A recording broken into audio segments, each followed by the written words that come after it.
नमस्कार, capital TV का खास शो महाराष्ट्र फाइट्स देख रहे हैं आप। मैं हूं आपके साथ सोनाली।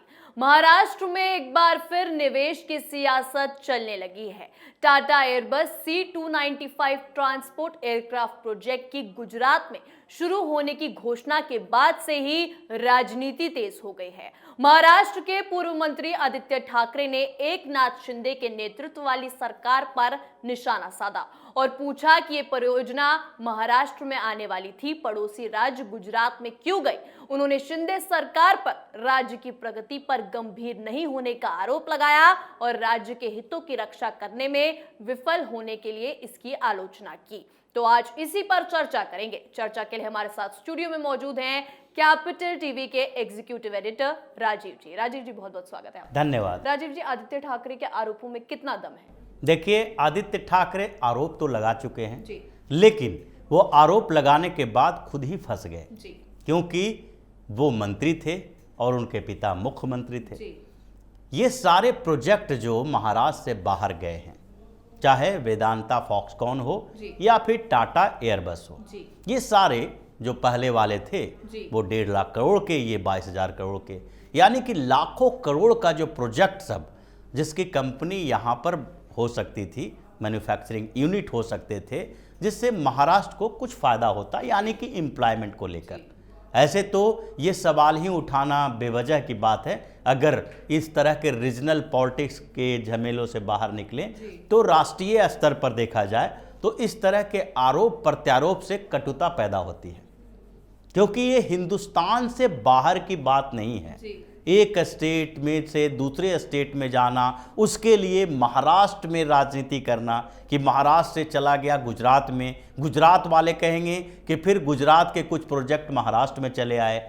उधर महाराष्ट्र से गुजरात की बात छोड़ दीजिए तो मध्य प्रदेश में शिवराज सिंह चौहान भी जा रहे हैं, उत्तर प्रदेश में इन्वेस्टर मीट हो रही है, वहाँ पर योगी आदित्यनाथ भी अपने ओर अट्रैक्ट करने की कोशिश कर रहे हैं। यहाँ तक कि बिहार में अब फिर से नीतीश कुमार ने एडवर्टीजमेंट देना शुरू कर दिया है कि बिहार के इंडस्ट्रियलिस्ट जो बाहर हैं, बिहार के जो काम करने वाले लोग बाहर हैं, तो फिर बिहार में आकर इन्वेस्ट करें और बिहार में ही काम करें।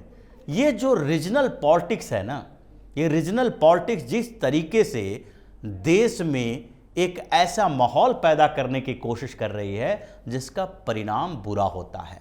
आप महाराष्ट्र और गुजरात के बीच ऐसे विभेद और लकीर खींचेंगे तो कल होके महाराष्ट्र की जनता को जो कन्फ्यूजन हो रही है, वो कन्फ्यूजन के कारण कल गुजरात के खिलाफ हंगामा करेंगे। गुजरात से जो रेल बुलेट ट्रेन चल रही है, गुजरात से और महाराष्ट्र के बीच कनेक्टिविटी बढ़ाने की कोशिश की जा रही है, क्योंकि इकोनॉमिक कैपिटल मुंबई है और गुजरात से रोज वेजिटेबल से लेके मिल्क तक, दूध तक महाराष्ट्र में जाता है, मुंबई में जाता है, महाराष्ट्र के क्षेत्रों से भी जाता है। तो ऐसी स्थिति में आप एक विद्वेष पैदा करने की कोशिश कर रहे हैं। तो सबसे पहले तो इस तरह की राजनीति की ही नहीं जानी चाहिए, स्टेट लेवल के रीजनल पॉलिटिक्स, क्योंकि इसी रीजनल पॉलिटिक्स का नतीजा है कि आज कई राज्य एक दूसरे के लोगों के साथ लड़ रहे हैं। महाराष्ट्र में इसी रीजनल पॉलिटिक्स का नतीजा है जो कभी शिवसेना ने शुरुआत की थी, उसके कारण बाद में उत्तर भारतीयों के खिलाफ वहां हंगामा खड़ा किया गया, मारपीट की गई। अब ऐसी स्थितियां पैदा होगी तो देश के विकास के लिए ये बहुत बड़ा बाधक माना जाता है, क्योंकि यहाँ के जो लोग हैं, इंडस्ट्रियलिस्ट हैं, इन्वेस्टर हैं, वो कहीं न कहीं तो प्रोजेक्ट लगाएंगे, लेकिन जो हमारा FDI आता है, फॉरेन इन्वेस्टर जो आते हैं, विदेशी कंपनियां आती है, उन कंपनियों के लिए बड़ा रिस्क फैक्टर हो जाता है कि आज हम गुजरात में प्लांट लगा रहे हैं, महाराष्ट्र के लोग हंगामा करेंगे, कल होके महाराष्ट्र में लगाएंगे तो कर्नाटक के, आंध्र प्रदेश के, तमिलनाडु के लोग हंगामा करेंगे। तो ऐसे में जो सामान्य प्रोजेक्ट हैं, जो गुड्स बनाने वाली कंपनियां हैं, जो सामानों की बिक्री करती है, उन लोगों के लिए खतरा ये हो जाता है कि दूसरे स्टेट में बाइकाट चलने लग सकता है, क्योंकि उन दोनों के बीच पहले से ही दरार पैदा हो गया है। तो सबसे पहले इस तरह की पॉलिटिक्स को दूर करने की जरूरत है। गुजरात भी हिंदुस्तान का ही पार्ट है, महाराष्ट्र भी यही है, आंध्र प्रदेश, तमिलनाडु, केरल और दिल्ली, कहीं भी हो, अगर इन्वेस्टमेंट हो रहा है, देश अचीव कर रहा है कुछ, तो देश के लिए अच्छी बात है, देश का विकास होगा, सब लोगों को रोजगार मिलेगा। गुजरात के लोग महाराष्ट्र जाके रोजगार ले रहे हैं और महाराष्ट्र के लोग गुजरात जाके नौकरी कर रहे हैं, इसमें कोई दिक्कत नहीं होनी चाहिए। लेकिन बात यहाँ आदित्य ठाकरे के आरोपों की सच्चाई की है।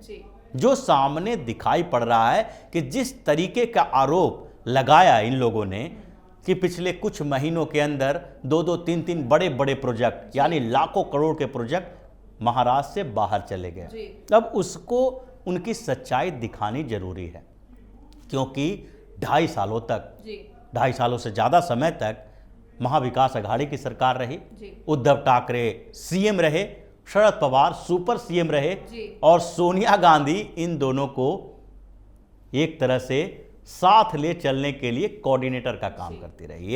ये सारे कांग्रेस, एनसीपी और उद्धव ठाकरे की शिवसेना की सरकार थी। अब इन तीनों के सरकार के समय जो अनस्टेबिलिटी थी, अस्थिरता का माहौल था, उसी का परिणाम, उसी के पापों का नतीजा, कुकर्मों का नतीजा आज ये भुगतना पड़ रहा है, जिसके लिए आरोप एकनाथ शिंदे और भारतीय जनता पार्टी की सरकार के ऊपर लगाया जा रहा है। जो टाटा और एयरबस प्रोजेक्ट की बात है, 22,000 करोड़ रुपए का ये प्रोजेक्ट है, इसके लिए 1-2 महीने से तो बात चल नहीं रही थी।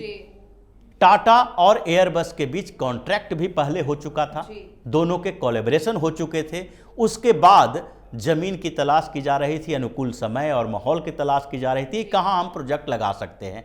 अब उसमें सबसे बड़ी सच्चाई यह है कि सितंबर 2021 में इस पर एमओयू साइन हो चुका था। सेंट्रल गवर्नमेंट के तरफ से, केंद्र सरकार के तरफ से भी सहमति मिल चुकी थी और इन लोगों ने लगभग तय कर लिया था कि गुजरात में ही प्रोजेक्ट बनेगा, ये यूनिट लगाएंगे।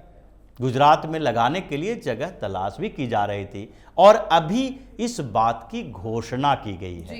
टाटा एयरबस का मामला जो था ये 1 साल पहले से चल रहा था, लेकिन जैसे ही वेदांता फॉक्सकॉन का मामला आया और उसमें 1,50,000 से ज़्यादा करोड़ रुपए के प्रोजेक्ट को गुजरात भेजा गया, उस समय भी इन लोगों ने ये मामला उठाया था। अब 1 साल पहले का जो टाटा एयरबस वाला मामला है, उसे उस समय से ही उभारा जाने लगा कि ये पता तो था कि ये प्रोजेक्ट भी गुजरात जाएगा, इसलिए पहले से ये पृष्ठभूमि तैयार करने की कोशिश की जा रही थी। सितंबर 2021 किसकी सरकार थी? उद्धव ठाकरे सीएम थे और आदित्य ठाकरे उसमें मंत्री थे। शरद पवार की पार्टी भी शामिल थी, कांग्रेस भी शामिल थी, ये तीनों पार्टियां की सरकार थी और उस समय इन लोगों को पता था कि क्या स्थिति महाराष्ट्र में है, जिसके कारण यहां से ये सब प्रोजेक्ट बाहर जाने के लिए तैयार हो रहे हैं। महाराष्ट्र में जहां पर बिजनेस हब हुआ करता है, कई प्रोजेक्ट हैं, ऐसा नहीं कहा जा सकता कि महाराष्ट्र में प्रोजेक्ट नहीं है, महाराष्ट्र में फैक्ट्री नहीं है, कंपनियां नहीं है, उनके लिए वो अनुकूल जगह नहीं है। लेकिन सबसे महत्वपूर्ण चीज कोई भी बिजनेसमैन जो देखता है वो है रिस्क फैक्टर, पॉलिटिकल स्टेबिलिटी, क्योंकि ये समस्याएं हमेशा से आती रही है कि जब राजनीतिक अस्थिरता होगी तो फिर किसी भी बिजनेसमैन के लिए काम करना मुश्किल हो जाएगा। और जब 3 पार्टियों की सरकार वहां पर थी, जो 3 पार्टियां अलग अलग विचारधारा पे चल रही थी, हर दिन मीडिया में ये रिपोर्ट आती थी कि हो सकता है कि उद्धव ठाकरे की सरकार अगले 10 दिन में गिर जाए, क्योंकि शिवसेना और एनसीपी एक दूसरे के खिलाफ, कांग्रेस का विचारधारा शिवसेना से बिल्कुल अपोजिट, दोनों अपोजिट विचारधारा वाले पार्टियों का गठबंधन किया गया और उसके बाद शिवसेना के अंदर अंदर ही विद्रोह होते रहे। हमेशा ये बात उठती रही कि कभी भी शिवसेना समर्थन वापस ले लेगी, उद्धव ठाकरे कभी भी गठबंधन छोड़ सकते हैं और अंत में हुआ भी यही। जो संभावनाएं थी वो सच साबित हुआ और उद्धव ठाकरे की पार्टी टूट गई, 40-40 विधायक चले गए और सरकार बदल गई। ये अनस्टेबिलिटी की बात जो कर रहे हैं ये सिर्फ मीडिया में ही पता नहीं चलता है, ये बिजनेसमैन कोई भी है जो ये सारे रिपोर्ट, सारी अनुकूल स्थितियों को देखकर ही इन्वेस्टमेंट करता है, नहीं तो उसको लाखों करोड़ों का नुकसान हो जाता है। ये स्थितियां पहली बार नहीं हुई है। एक फैक्ट्री लगी जैसे कि नैनो कार की फैक्ट्री नंदीग्राम में लगाई गई थी। ये कहाँ है? पश्चिम बंगाल में। जी। पश्चिम बंगाल में उस समय जब ये कंपनी लगाई गई तो कम्युनिस्ट पार्टी की सरकार थी। जी। कितना हंगामा हुआ। उसके बाद ममता बनर्जी उसी के खिलाफ आंदोलन कर रही थी और राजनीति ने ऐसे करवट लिया, इतना हंगामा हुआ कि टाटा को अपना वो प्रोजेक्ट हटाना पड़ा वहां से उसने गुजरात शिफ्ट किया, तो नैनो कार बन के सामने आया मार्केट में। लेकिन टाटा को इसका नुकसान तो उठाना ही पड़ा। इतना जमीन एक्वायर किया गया था, उतना इन्वेस्टमेंट किया गया था, सारे सामान वहां पर थे। तो कोई भी बिजनेसमैन ये चीज तो देखता है कि इसका परिणाम राजनीतिक तरीके से क्या हो सकता है, तो वो अनुकूल स्थिति देखता है। और 2.5 सालों तक जो अनस्टेबिलिटी रही महाराष्ट्र में, जिस तरीके के मामले बार बार सामने आते रहे, 100 करोड़ रुपए पर मंथ मुंबई से वसूली का मामला, जिसमें अभी भी सीबीआई इन्वेस्टिगेशन कर रही है, अनिल देशमुख को बेल तक नहीं मिल रहा है, नवाब मलिक का मामला सामने आया अभी कुछ समय पहले से, कई अघाड़ी सरकार के करप्शन के केसेस आ रहे थे, आपस में ही ये लोग उलझे हुए थे। कांग्रेस के नेता बार बार सोनिया गांधी को चिट्ठी लिख रहे थे कि शरद पवार और उद्धव ठाकरे मिलकर सरकार चला रहे हैं, हमें सरकार से समर्थन वापस लेना चाहिए। कांग्रेस इस बार बार धमकी दे रही थी कि कभी भी सरकार गिर सकती है।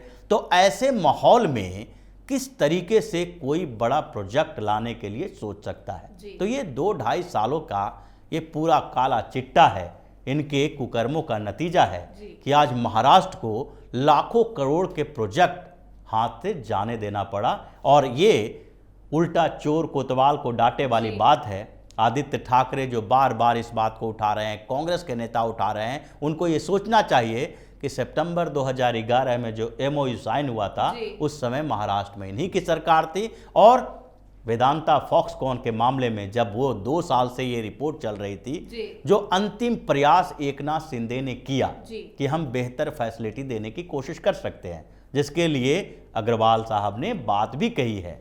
और अनिल अग्रवाल ने बार बार ये बात कहा कि हमने महाराष्ट्र से गुजरात में जो प्रोजेक्ट लिया है उसके लिए अभी से ही जमीन तैयार नहीं की जा रही थी। ये पहले भी बातचीत का दौर चला था, लेकिन जिस समय महाराष्ट्र सरकार से बातचीत हुई उस समय महाराष्ट्र सरकार ने वो सुविधाएं देने का वादा नहीं किया, इसलिए हमें अल्टरनेटिव स्टेट ढूंढना पड़ा, यानी कि गुजरात की तरफ गए। ये उस समय की सरकार की फेल्यूर थी। तो लब्बो लुबाब यही है कि ये जो सरकार चली अघाड़ी की, जिसने इस तरीके का माहौल महाराष्ट्र में क्रिएट किया, जिसके कारण लाखों करोड़ का प्रोजेक्ट महाराष्ट्र से बाहर गया और आज उसी को ये मुद्दा बनाने की कोशिश कर रहे हैं, कंफ्यूजन क्रिएट करने की कोशिश कर रहे हैं, जो लोगों को पता है कि अब इनके हाथ में कुछ नहीं है, ये कुछ और नहीं कर सकते, तो सिर्फ बदनाम करने की कोशिश कर सकते हैं। बहुत बहुत धन्यवाद राजीव जी बातचीत के लिए। धन्यवाद। तो महाराष्ट्र में Tata Airbus C295 transport aircraft project के ऊपर राजनीति करना आदित्य ठाकरे को भारी पड़ रहा है। उन्होंने तो शिंदे भाजपा सरकार को बदनाम करने की कोशिश की, लेकिन उनका दांव उल्टा पड़ गया। सच्चाई सामने आने के बाद ठाकरे और पवार की बोलती बंद होने लगी है, क्योंकि इस प्रोजेक्ट की डील के समय तो महाराष्ट्र में अघाड़ी की ही सरकार थी। आज के हमारे शो में फिलहाल इतना ही। कल एक बार फिर महाराष्ट्र से जुड़ी बड़ी खबर के साथ हाजिर होंगे। देखते रहिए कैपिटल टीवी। नमस्कार।